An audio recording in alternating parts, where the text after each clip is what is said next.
بانگین اٹھتے جائیں گے۔ بریلی شریف میں سلسلہ نقشبندیہ کی ایک عظیم خانقاہ کے سجادہ نشین حضرت پیر ثقلین میاں صاحب اس دار فانی سے کوچ کر گئے۔ آپ سب حضرات ایک مرتبہ سورہ فاتحہ پڑھ لیں، 3 مرتبہ قل اللہ شریف پڑھیں، ان کی اور کل امت محمدیہ کی روح کو ایصال ثواب کریں، ان کے لیے مغفرت کی دعا کریں۔ اللہ تعالیٰ ان کی بے حساب مغفرت فرمائے، ان کے درجات بلند فرمائے، ان کے جانے سے اہل سنت میں جو خلا واقع ہوا اللہ تعالیٰ اس کو پور فرمائے، اور جتنے بھی علماء مشائخ سادات علماء موجود ہیں اللہ سب کو صحت سلامتی کے ساتھ عمر نوح عطا فرمائے۔ ایک بار سورہ فاتحہ 3 بار قل اللہ شریف۔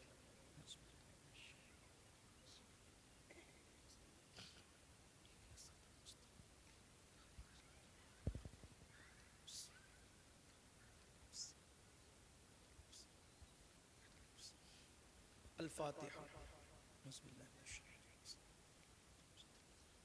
الحمدللہ رب العالمین، الحمدللہ حمدا کثیرا کثیرا، سبحان اللہ بکرتا واصیلا، الحمدللہ قبل۔ کیا ہے؟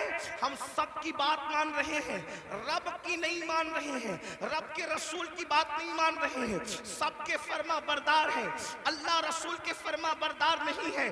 اب اس کا انجام کیا ہے؟ تھوڑی دیر ایک حدیث سن لے جو صحیح کے اندر موجود ہے، سیاہ ستہ میں ایک حدیث آئی ہے، اس کو دل کے کانوں سے سن لیں۔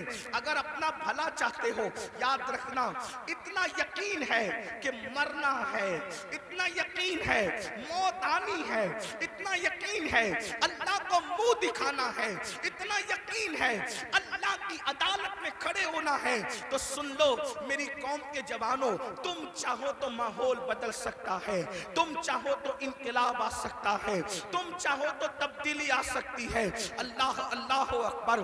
آپ اتنے شوق سے سننے کے لیے علماء کو آتے ہو، میرے قوم کے جوانوں تم ہماری قوم کا سرمایہ ہے، جتنی شوق سے سنتے ہو اگر اتنے ہی شوق سے بدل بھی جاؤ، اتنے ہی شوق سے عمل بھی کر لو، پوری دنیا میں انقلاب آئے گا۔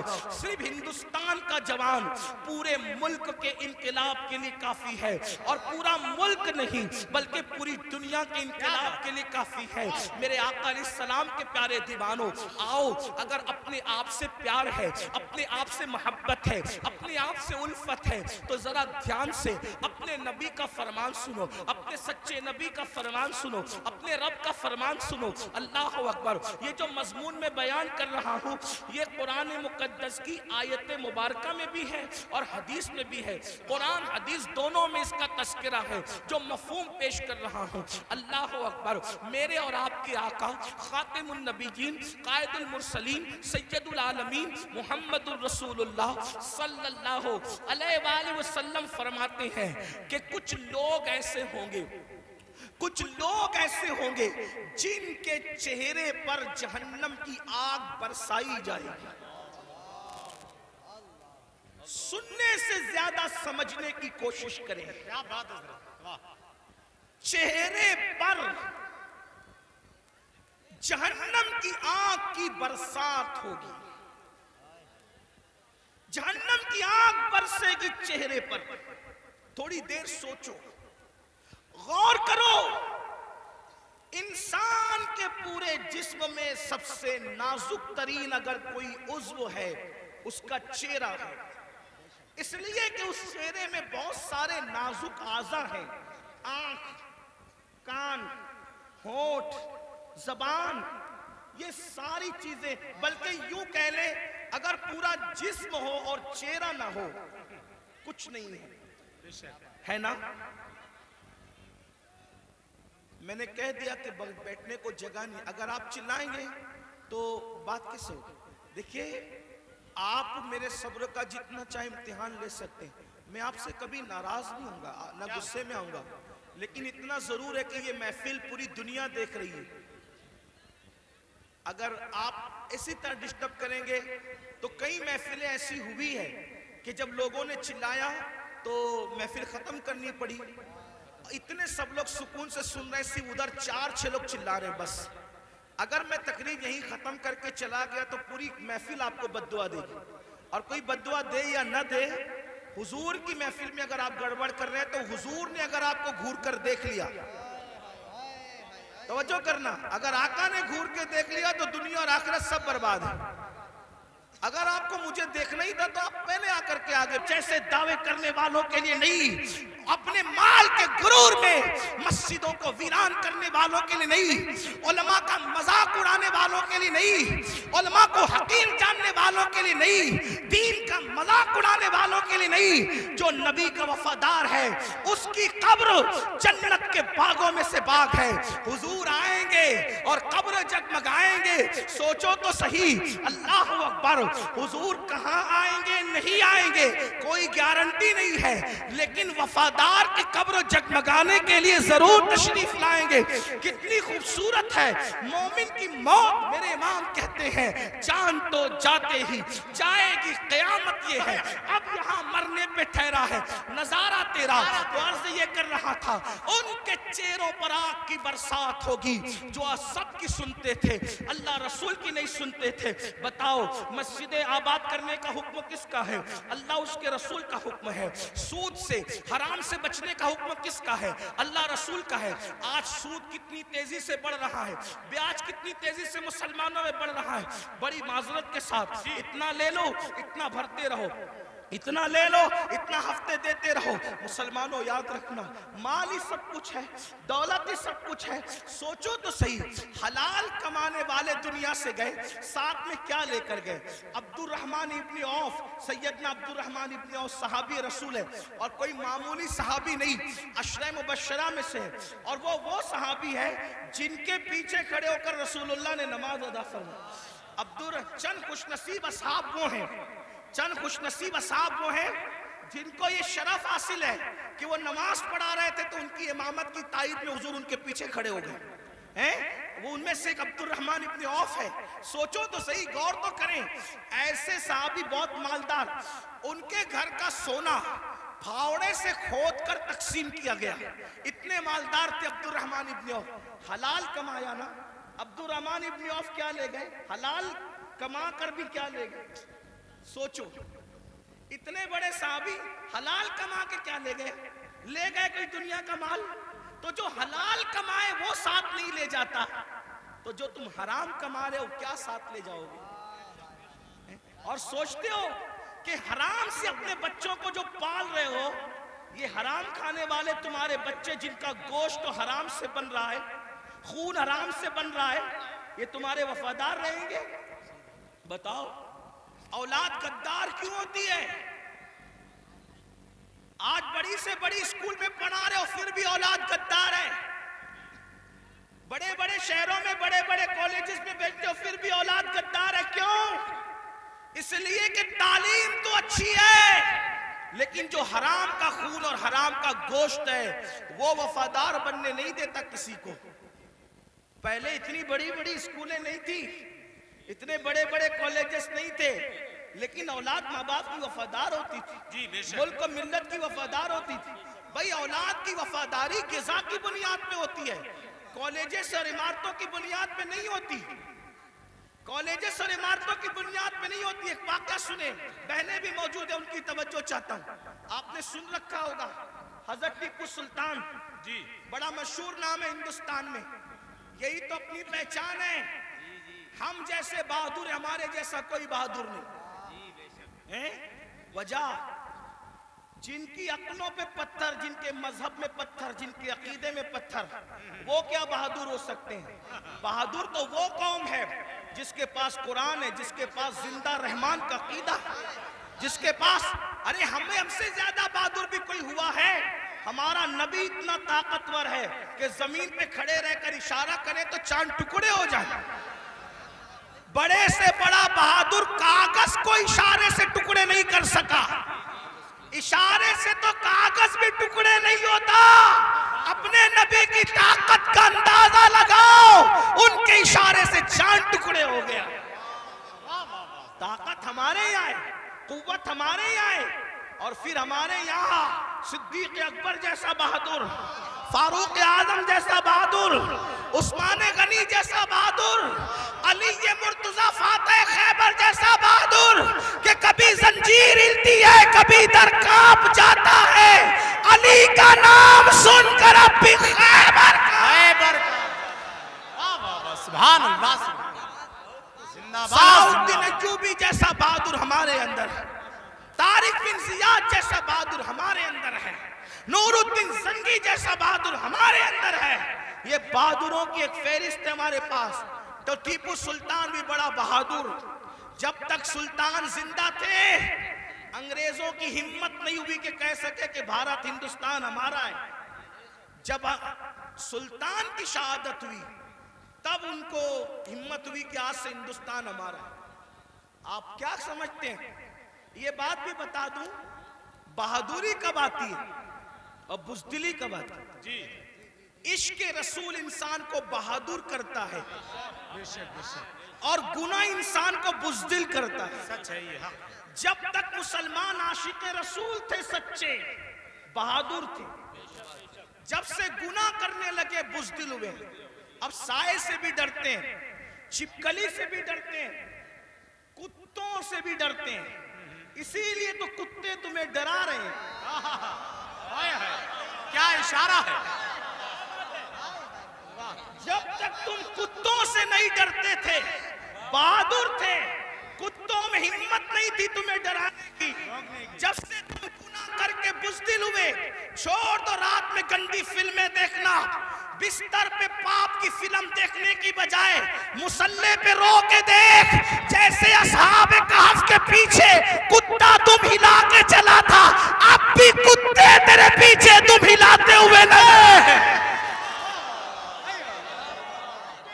نعرہ تکبیر، نعرہ رسالت، نعرہ حیدری، مسلک اعلیٰ حضرت۔ مراد آباد والوں، ہندوستان میں رہنے والے کتے بہادر نہیں ہوئے، تم بزدل ہو گئے۔ بزدلی سے نکلو، کتا پھر کتا ہے۔ میں کسی کو نہیں کہہ رہا ہوں، میں تو کتوں پہ بات کر رہا ہوں۔ امید ہے کہ مراد آباد کے کتے اگر پاس میں بیٹھ کے سن رہے ہیں تو ان کو برا نہیں لگنا چاہیے۔ رامپور کے کتے اگر یہاں کہیں سن، ان کو برا نہیں لگنا چاہیے۔ جب وہ چند جوان توجہ کرے، کتے تم پیچھے کیسے ہلاتے ہیں؟ چند جوان، پاکیزہ جوان، متقی جوان، پرہیزگار جوان جب اپنا ایمان بچانے کے لیے دقیانوس کے خوف سے گھر سے نکلے تو وہ چپکے سے رات کو نکلے تو پیچھے کتا بھی ہو گیا۔ ان جوانوں کو خوف ہوا، کتوں کا کام بھونکنا ہے، اگر اس نے بھونک دیا بھونکے گا یہ، پکڑائے گا ہمیں۔ اس جوان نے پتھر اٹھایا، کتے کی طرف مارا، کتے نے پیچھے کے پیر پہ کھڑے ہو کے آگے کے پیروں کو ہاتھ کی شکل دی اور اللہ سے کہا مجھے زبان دے تاکہ تیرے وفاداروں سے میں بات کر سکوں۔ اور پھر کتے کو اللہ نے زبان دی تو کتا بول پڑا، او اللہ والے تجھے خوف ہے کہ میں بھونکوں گا، ہم کتے ہیں مگر پتہ ہے کس پر بھونکنا چاہیے کس پر نہیں۔ نعرہ تکبیر، نعرہ رسالت، نعرہ حیدری، فیضان غوث اعظم، مسلک اعلیٰ حضرت۔ اور یہ بات میں کسی کو طنز نہیں کر رہا ہوں، ہمارے قرآن میں لکھا ہے۔ اور پھر وہ کتا وفادار بن کے دھوم ملا کے پیچھے پیچھے چلا، لیکن کتا تھا، کتوں کی برادری کا تھا، مگر مسلمان کا وفادار کیا ہوا؟ خدا نے اس کے لیے بھی جنت کا اعلان کر پتا چلا تو کتنا قیمتی ہے مسلمان۔ تو اللہ کا وفادار بن، کتے تیرے وفادار، یعنی اگر تو گناہ چھوڑ دے کتے تجھ پہ بھونکیں گے پھر، کتے نہیں بھونکیں گے تجھ پہ اگر تو سارا مسئلہ گناہ کا ہے۔ ہنسنے کی بات نہیں، گناہ چھوڑو،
پریشانی ہے. ماں سے کہا ماں تمہارے بیٹے نے میری ناک کو خاک میں ملا دیا. ماں تمہارے بیٹے نے میری ناک کو خاک میں ملا دیا. میرے دوست کہتے ہیں معتمد سمجھ کر بھائی کو ڈیل کے لیے بھیجا تھا, بات کرنے کے لیے بھیجا تھا, لیکن وہ انگریزوں سے ہاتھ ملا گیا. ماں بیٹھی تھی, کھڑی ہو گئی.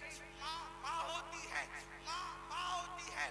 میں قوم کی ان بیٹیوں سے کہنا چاہتا ہوں اللہ اکبر, عورتیں لال قلعہ نہیں بنا سکتی, لیکن لال قلعہ بنانے والا سپوت کسی عورت کا ہی پروردہ ہوا کرتا ہے.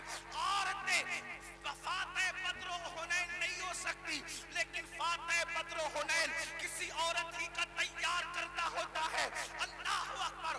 عورت فاتح خیبر نہیں ہوتی, لیکن فاتح خیبر کو جنم دینے والی کوئی عورت ہی ہوا کرتی ہے. تو عورت نے بڑے بڑے انقلابیوں کو پیدا کیا. اگر عورت سچی ہے, دیندار ہے, عاشق رسول ہے, اللہ رسول کی وفادار ہے, اللہ اکبر, ماں ماں ہوتی ہے. سلطان ٹیپو فتح علی کے جملے نشتر کی طرح ماں کے دل میں چپ گئے. ماں اٹھ کے کھڑی ہوئی, کہا سلطان تیرے منہ میں زبان روک اور گستاخی کی جرات نہ کرنا. تو نے کہہ کیسے دیا کہ میرا بیٹا ملک و ملت کا غدار ہے.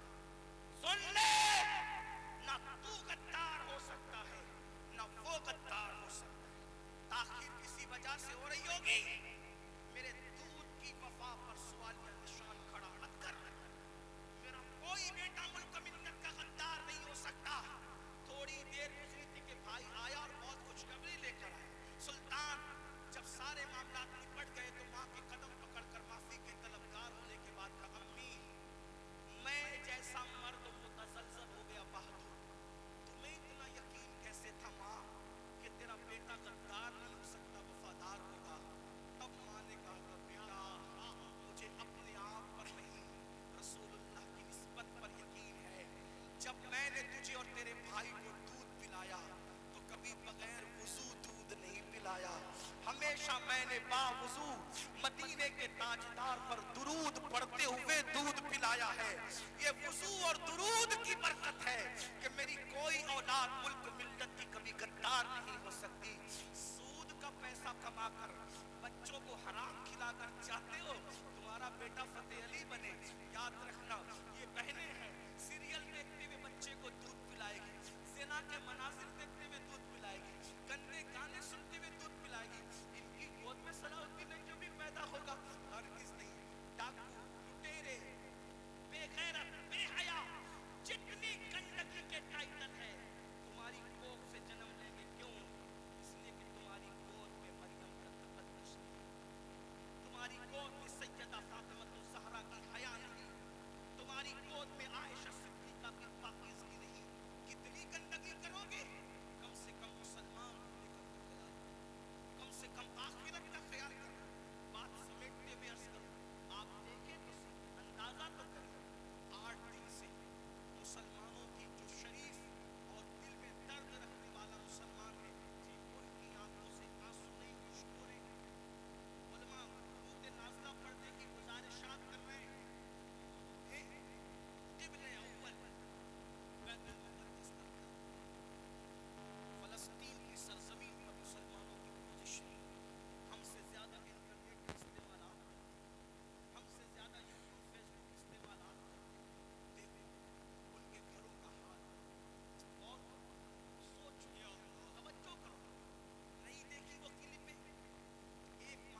فلسطینیوں کی مدد کے لیے اللہ سے دعا کرے، بیت المقدس کی حفاظت کے لیے دعا کرے اور ظالموں کی بربادی کے لیے دعا کرے۔ ہتھیاروں میں جتنی طاقت نہیں ہے اس سے زیادہ طاقت اللہ نے مسلمانوں کی دعا میں رکھی ہے۔ انشاءاللہ تم گڑ گڑاؤ گے، گناہ سے توبہ کرو گے، دعا کرو گے، انشاءاللہ فلسطینیوں پر اللہ کی مدد نازل ہوگی، بیت المقدس کی حفاظت ہوگی، ظالم کیفر کردار تک پہنچے گا۔ لیکن بڑی معذرت کے ساتھ نہیں آتے ہو نا، مسجد کی طرف نہیں آتے ہو، سب طرف جانا چاہتے ہو، مسجد کی طرف نہیں آتے ہو، پھر کہتا ہوں کتے سے سیکھ لیا ہوتا، جب کوئی کتے کو ڈنڈا مارتا ہے تو کتا چلاتے ہوئے کسی اور کے دروازے پہ نہیں جاتا، کتا چلاتے ہوئے اپنے مالک کے دروازے پہ آتا ہے۔ کتے کو پتا ہے کوئی مار رہا ہے، اگر مار سے مجھے کوئی بچا سکتا ہے تو میرا مالک ہی بچا سکتا ہے۔ مسلمانوں، دنیا تمہیں اتنا پیٹ رہی ہے، دنیا تمہیں اتنا لوٹ رہی ہے، کتا پٹنے کے بعد مالک کی چوکھٹ پہ آ جاتا ہے، تم انسان ہو کر کب آؤ گے مالک کے دروازے پر؟ اللہ کے دروازے پہ کب آؤ گے؟ یاد رکھنا، کل بھی اپنے مسائل کا حل اللہ کی چوکھٹ پہ تھا، خدا کے در پہ تھا، آج بھی اپنے مسائل کا حل اللہ کی بارگاہ میں ہے۔ پلٹ آؤ اللہ کی طرف، کہیں پناہ نہیں ملے گی، پناہ ملے گی تو اسی کی بارگاہ میں ملے گی، رجوع ہو جاؤ اس کی طرف۔ گناہ کر کے نہ کسی کو عزت ملی ہے نہ آپ کو عزت مل سکتی ہے۔ مجھے پتا ہے ان ہزاروں جوانوں میں کچھ ایسے سعادت مند چہرے مجھے نظر آ رہے ہیں جن کے دلوں میں واقعی امت کا درد ہے، قوم کا درد ہے، وہ پلٹیں گے، وہ توبہ کریں گے، وہ نادم ہوں گے۔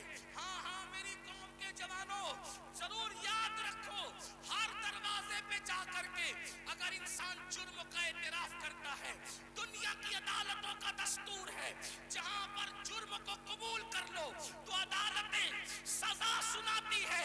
ایک میرے اللہ کی عدالت ہے، وہاں جرم قبول کر لو تو سزا نہیں سنائی جاتی بلکہ معاف کر دیا جاتا ہے۔ ہر جگہ کا دستور ہے کہ اگر جرم قبول کر لو تو لوگ ذلیل کرتے ہیں، یہ میرے اللہ کی شان ہے۔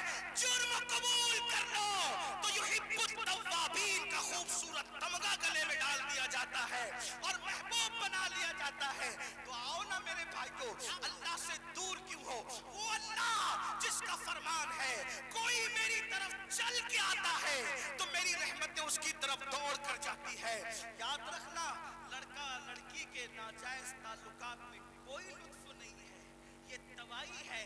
آؤ اللہ سے تعلق جوڑیں، آؤ اس کے قریب ہو جائیں۔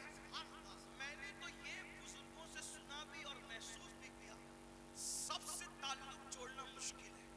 توجہ ہے رضا نگر رامپور والوں، توجہ ہے گرد نواز سے آنے والے، سب سے تعلقات بنانا مشکل ہے۔ سب سے آسان اگر کسی سے تعلق بنانا ہے تو اللہ سے۔ جلدی ناراض نہیں ہوتا، توجہ، جلدی ناراض نہیں ہوتا، جلدی راضی ہو جائے۔ رب کو منانا بہت آسان ہے، لیکن یہ میری قوم کی جفاکاریوں کا ماتم کون کرے؟ سب کو منانا چاہتے ہیں، رب کو نہیں منانا چاہتے، کیونکہ رب کی ناراضگی کی ان کے پاس اہمیت کیا ہے؟ سیٹ ناراض نہیں ہونا چاہیے، بیوی ناراض نہیں ہونا، حتیٰ کہ جن بچوں کو ہم نے پیدا کیا، جو ہم سے پیدا، وہ بچے ناراض نہیں ہوتے۔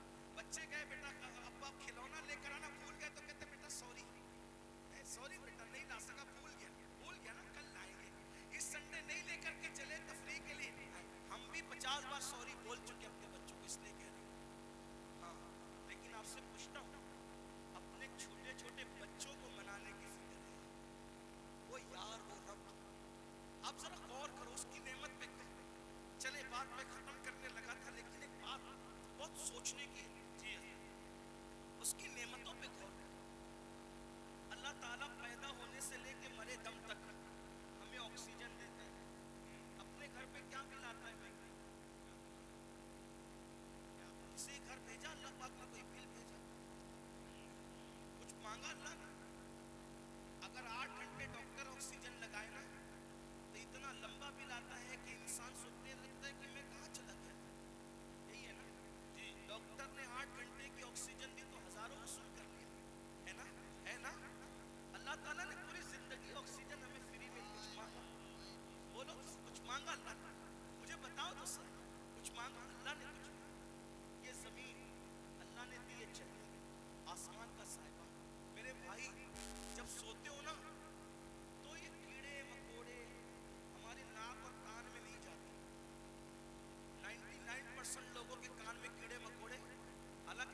کے دل میں کس نے پیار دیا؟ خود سردی میں ہمارے پیشاب پہ سوتی رہی اور ہمیں گرم بستر پہ سلایا، کس نے پیار دیا اس کے دل میں؟ اللہ نے۔ کھڑے ہونے کی طاقت کس نے دی؟ جاؤ لنگڑوں سے پوچھو پیر کی قیمت کیا ہوتی ہے، جاؤ پوچھو۔ جتنی بے وفائی کرنا ہے میرے اللہ کے ساتھ کر لو، ایک دن اللہ کی عدالت ہے۔ اندھوں سے پوچھو آنکھ کی قیمت کیا ہوتی ہے۔ اگر اللہ آنکھ چھین لے، اربوں خربوں روپے بھی دے کر کے تم اکھیارے نہیں ہو سکتے۔ اسی کی دی ہوئی آنکھوں سے اسی کی نافرمانی، اس کے نبی کے دل پہ کیا گزرتی ہوگی؟ سوچو تو صحیح، جا کر کے پوچھو زبان کی قیمت کیا ہوتی ہے، جس کی آواز نہیں نکلتی، جس کو منہ نہیں ہے، اتنی ساری نعمتیں لے کر بیٹھے ہو، پھر اس سے بے وفائی۔ اقبال نے کہا تھا بتوں کو تجھ سے امید، بتوں سے تجھ کو امید ہے، خدا سے نامیدی مجھے پتا تو صحیح اور کافری کیا ہے۔ کفر کس چیز کا نام ہے؟ کہتے ہو اللہ نے ہمیں دیا کیا؟ میں نے کہا لگا قیمت آنکھ کی، لگا قیمت کان کی، لگا قیمت زبان کی، لگا قیمت کڈنیوں کی، لگا قیمت خون کی۔ ارے جن کو ڈائلیسس کیا جاتا ہے ان کو کتنے روپے ہر مہینے خرچ کرنے ہوتے ہیں؟ میرا اللہ روزانہ تازہ خون پیدا کرتا ہے، کچھ مانگتا ہے اس کے بس میں؟ کچھ نہیں مانگتا، پھر بھی اس سے بے وفائی۔ کب تک ادھر ادھر بھٹکتے رہو گے؟ موت ہے۔ کب تک اس سے جفا کرو گے؟ موت ہے۔ کب تک اس کو ناراض کرو گے؟ موت ہے۔ میرے بھائیوں اتنا سوچو، دنیا میں اتنا دیا ہے، آخرت میں کتنا دے گا؟ وفادار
مسلمان کو ایسے اٹھاتا ہے۔ ایک بات مجھے یہاں یاد آئی، بات آگے بڑھانے سے پہلے ایک بس میں ایک مسلمان سفر کر رہا تھا، تو جو کنڈکٹر ہوتا ہے تو اس نے جان بوجھ کر ٹکٹ لینے والے مسلمان کو کچھ پیسے زیادہ دے دیے، جان بوجھ کر۔ توجہ کرنا، لوگ ہماری کتابوں کی اسٹڈی نہیں کر رہے ہیں، لوگ ہم سے اسلام سیکھنا چاہ رہے، سمجھنا چاہ رہے۔ اگر آپ اس نیت سے سدھر کے رہو، آپ اس نیت سے سدھر کے رہو کہ کم از کم میری وجہ سے کوئی اسلام سے بدظن نہیں ہونا چاہیے، یہ سوچ کے سدھر جاؤ میرے بھائی۔ اور اگر آپ کی وجہ سے کوئی اسلام سے بدظن ہوگا، یہ وہ نقصان ہے کہ قیامت تک اس نقصان کا خمیازہ بھگتنا پڑے گا۔ اس لیے کردار کے دھنی بنو۔ تو کچھ پیسے زیادہ بس کے کنڈکٹر نے اس کو مسلمان کو دے دی، اور اس کے بعد اس نے تجاول عارفانہ سے کام لیا، یعنی کہ اس نے جان کر انجانا ہو گیا۔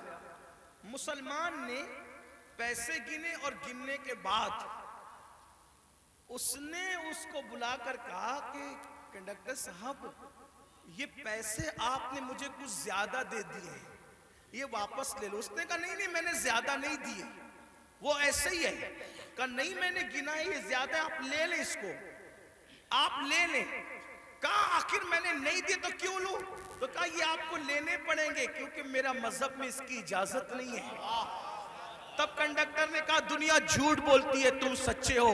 لوگ کہتے ہیں مسلمان ایسے ہوتے ہیں، مسلمان واقعی ایسے۔ میرے بھائیوں، ایک دور تھا دنیا کے کوئی بھی مذہب کا آدمی اگر سفر کرنا چاہتا تھا اور اپنی بیٹی کو اور اپنی بیوی کو اکیلے چھوڑ کے جانا چاہتا تھا تو وہ مسلمان ڈھونڈتا تھا کہ مسلمان کے پاس چھوڑ کے جاؤں گا، کیونکہ یہ مسلمان ہے، یہ کسی کی عورت پر ہاتھ نہیں ڈال سکتا۔ یہ اپنی پہچان تھی، اپنی امانتیں مسلمان۔ آپ دیکھیں تاریخ ہے نا، مکے والے حضور پہ پتھر بھی مارتے تھے، اور جب امانت رکھنے کی بات آتی تو ابو جہل اور ابو لہب کے پاس نہیں رکھتے تھے۔ معلوم ہے کہ یہ ڈاکو لوگ ہیں، پتھر جس کو مار رہے ہیں اسی کے پاس اپنی امانت رکھنے کے لیے آ رہے ہیں، کیونکہ جانتے ہیں کہ یہ محمد الرسول اللہ صادق بھی ہے، امین بھی ہے، یہاں سے ہماری امانت میں خیانت نہیں ہو سکتی۔ اور حضور نے کیا تاریخی طور پر دنیا کے سامنے ثابت کیا، ہجرت کے لیے جا رہے ہیں تو امانتیں لے کے نہیں جا رہے ہیں، اپنے بھائی کی جان کو خطرے کی جگہ پہ سلا کر کے کہتے علی سو جانا، صبح اٹھ کر کے سب کی امانتوں کو لوٹانا، پھر آ کر کے ہم سے ملاقات کرنا۔ دیکھ رہے ہیں آپ، یہ ہوتا ہے کردار، یہ ہوتا ہے اسی لیے بدر میں جو کافر آئے تھے مکے کے گنڈے، وہ حضور سے آنکھیں نہیں ملا سکے۔ کیوں؟ کیونکہ حضور ان کی امانتیں لے کر نہیں بلکہ امانتیں ادا کر کے بتایا کہ دشمن جان کا دشمن بھی ہو اس کی امانت میں بھی خیانت مت کرو۔ اور آج تو مسلمان کا حال یہ، لوگ مسجد مدرسے کی رقم آج نہیں چھوڑنا چاہتے، یہ حالات سب ایسے نہیں ہوتے۔ لوگ جو ہے وہ ابھی سننے میں آتا ہے حج کا پیسہ لے کے بھاگ گئے، عمرہ کا پیسہ لے، مسلمانوں کچھ تو خیال کرو، حج عمرہ کا پیسہ لوگ جو روپیہ 2 روپیہ جوڑ کر کے، غریب لوگ کیسے جوڑتے ہیں، لوگ لے کر کے بھاگ جاتے ہیں۔ سوچو تو صحیح نا، انداز تو کریں، کتنا گرے گا انسان، کوئی حد ہے گرنے کی؟ ایک وقت تو وہ تھا اور ایک وقت یہ ہے۔ لوگ امانتیں ہمارے پاس رکھتے تھے، بیویاں بچیاں ہمارے پاس چھوڑ جاتے تھے، یہ خیانت نہیں کریں گے۔ اور آج مسلمانوں کے محلوں میں لوگ گھر نہیں لیتے، یہ حال ہے۔ تو چلے بات کو میں سمیٹ رہا تھا، کیا عرض کر رہا تھا کہ حضور کی تمنا تھی کہ دہیا کلبی مسلمان ہو جائے، کیونکہ دہیا قبیلے کے سردار تھے۔ حضور نے دعا بھی کی، اللہ تعالیٰ دہیا کو ایمان کی دولت عطا۔ دہیا آئے تھے بڑے خوبصورت، دہیا کلبی جب آئے تو حضور نے ان کی تالیف قلبی کے لیے چادر بچھا دی۔ دہیا نے چادر اٹھائی، عرض کی آقا میں اس چادر پہ بیٹھنے کے قابل نہیں ہوں، اور پھر عرض کی آقا میں تو کلمہ پڑھنے آیا ہوں، غلاموں میں شامل ہونے آیا ہوں۔ حضور خوش ہو گئے، فرمایا کلمہ پڑھ لو۔ کا نہیں، حضور ایک عرض کرنا ہے کہ میں نے اپنے قبیلے کی 500 لڑکیوں کو اپنے ہاتھوں سے دفن کیا زندہ، تو جو 500 لڑکیوں کا قاتل ہو وہ کلمہ پڑھے گا تو کیا اس کے گناہ معاف ہو جائیں گے؟ اس کے گناہ معاف ہو جائیں گے۔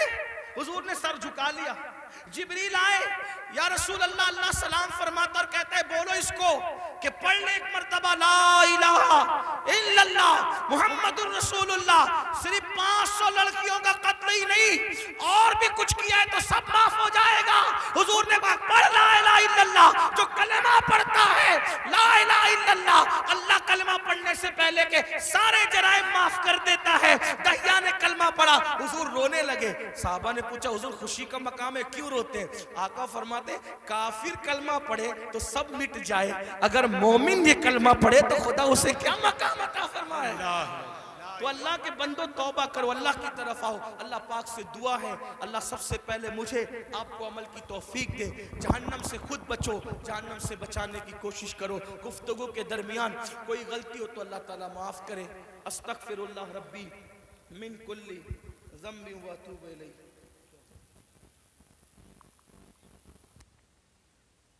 انا للہ و انا الیہ۔ یہ سچی بات ہے۔ دیکھیے قیامت کی نشانیوں میں سے ایک نشانی یہ بھی ہے کہ اللہ کے نیک بندے ہم سے اٹھتے جائیں گے، علماء ربانیین اٹھتے جائیں گے۔ بریلی شریف میں سلسلہ نقشبندیہ کی ایک عظیم خانقاہ کے سجادہ نشین حضرت پیر ثقلین میاں صاحب اس دار فانی سے کوچ کر گئے۔ آپ سب حضرات ایک مرتبہ سورہ فاتحہ پڑھ لیں، 3 مرتبہ قل ہو اللہ شریف پڑھیں، ان کی اور کل امت محمدیہ کی روح کو اصال ثواب کریں، ان کے لیے مغفرت کی دعا کریں۔ اللہ تعالیٰ ان کی بے حساب مغفرت فرمائے، ان کے درجات بلند فرمائے، ان کے جانے سے اہل سنت میں جو خلا واقع ہوا اللہ تعالیٰ اس کو پور فرمائے، اور جتنے بھی علماء مشائخ سادات علماء موجود ہیں اللہ سب کو صحت سلامتی کے ساتھ عمر نوح عطا فرمائے۔ ایک بار سورہ فاتحہ 3 بار قل ہو اللہ شریف۔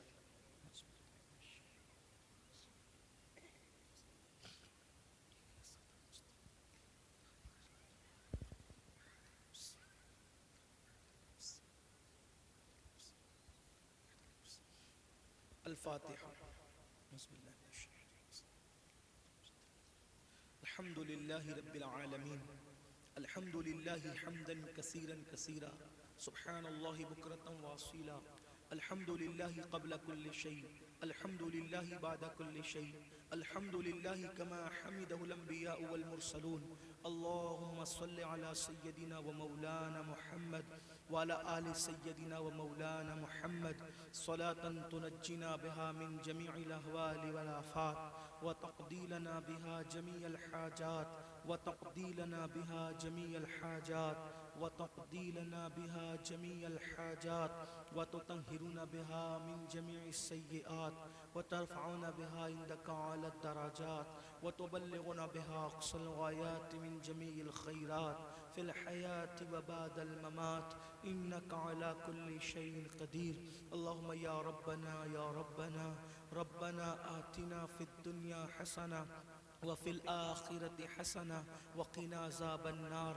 اللهم إنا نسألك العفو والعافية والمعافاة الدائمة في الدين والدنيا والآخرة۔ اللهم أحسن عاقبتنا في الأمور كلها وأجرنا من خزي الدنيا وعذاب الآخرة۔ إلهي بحرمة الحسن وأخيه وأمه وأبيه وجده صلى الله عليه وآله وسلم وبنيه، نجي من كل غم الذي أنا فيه يا حي يا قيوم يا ذا الجلال والإكرام۔ أسألك أن تحيي قلبي بنور معرفتك يا الله يا الله يا أرحم الراحمين يا أرحم الراحمين یا ارحم الراحمین۔ مولا ہم سب کی حاضری کو قبول فرما لے، ہم سب کے گناہوں کو معاف کر دے۔ اے اللہ ہم اپنی زندگی کے ہر گناہ سے تیری بارگاہ میں توبہ کرتے ہیں۔ میرے اللہ ہم سب کی بے حساب مغفرت فرما دے، ہم سب کی بے حساب مغفرت فرما دے۔ یا اللہ ہمارے ماں باپ کی بے حساب مغفرت فرما دے۔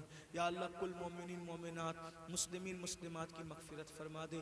خاص طور پہ حضرت پیر ثقلین میاں صاحب کی بے حساب مغفرت فرما، ان کے درجات بلند فرما، ان کے گھر والوں کو صبر جمیل اجر جزیل عطا فرما، ان کے مریدین کو متعلقین کو صبر جمیل اجر جزیل عطا فرما، ان کی قبر کو جنت کے باغوں میں سے باغ بنا دے۔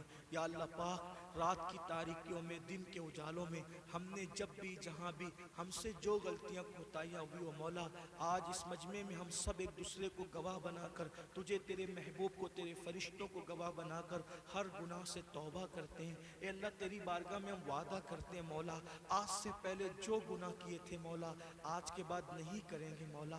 مولا تو کروڑوں ماؤں سے زیادہ بندوں سے پیار کرتا ہے میرے اللہ، آج تو ہمیں معاف کر دے مولا، ہمیں بخش دے مولا۔ مولا آج کے بعد ہم مسجدوں کو ویران نہیں ہونے دیں گے مولا، ہم مسجدوں کو آباد کریں گے مولا۔ مولا ہمیں، ہمارے بچوں کو، بچیوں کو، گھر والوں کو، قیامت تک ہماری نسلوں کو نماز کی توفیق عطا فرما، عبادت کا ذوق عطا فرما۔ مولا ایسی بے چینی دے جب اذان ہو، جب تک نماز نہ پڑھے دلوں کو چین نہ ملے۔ اے اللہ ہمیں گناہوں سے بچا لے مولا، تو بہت بڑا کریم ہے، رحیم ہے مولا۔ اگر ہم گناہ کرنا بھی چاہیں تو ہم گناہ نہ کر سکیں، ایسی چادر ہم پر کرم کی ڈال دے مولا۔ ہم گناہ کرنا چاہیں تو ہمارے پیروں میں زنجیریں پڑ جائے تیرے خوف کی، ہمارے ہاتھوں میں زنجیریں پڑ جائے تیری خشیت کی، ہماری آنکھوں پر زنجیریں پڑ جائے حیا اور غیرت کی مولا۔ ہم گناہ کرنا بھی چاہیں تو نہ کر سکیں مولا، تو بچا لے تو ہم کبھی گناہ نہیں کر سکتے مولا۔ ہمیں گناہوں سے محفوظ فرما لے، ہم سب کی حفاظت فرما مولا۔ تیرے خوف میں رونے والی آنکھیں عطا فرما، تیرے حبیب کے عشق میں تڑپنے والا دل عطا فرما۔ اے اللہ یہ ہزاروں کی تعداد میں بھائی اور بہنیں موجود ہیں، زندگی بدل دے، تو دلوں کا بدلنے والا ہے، تو دلوں کو الٹ پلٹ کرنے والا ہے۔ اگر تو چاہے تو بت خانوں سے اور شراب خانوں سے نکل کر لوگ ولی بن جاتے ہیں مولا، تیرے ہاتھ میں لوگوں کے دل ہیں اللہ، تو دلوں کا بدلنے والا ہے۔ اس محفل میں آئے ہوئے سب کے دل بدل دے، سب کی زندگیوں میں انقلاب پیدا کر دے، سب کی زندگیوں میں تبدیلی پیدا کر دے مولا۔ ہمارے بیانات کچھ نہیں کر سکتے مولا، تیری مرضی سب کچھ کر سکتی اللہ۔ سب کی زندگیوں پہ انقلاب پیدا کر دے، سب کو عاشق رسول بنا دے، سب کو چہروں پہ داڑیاں سجانے کی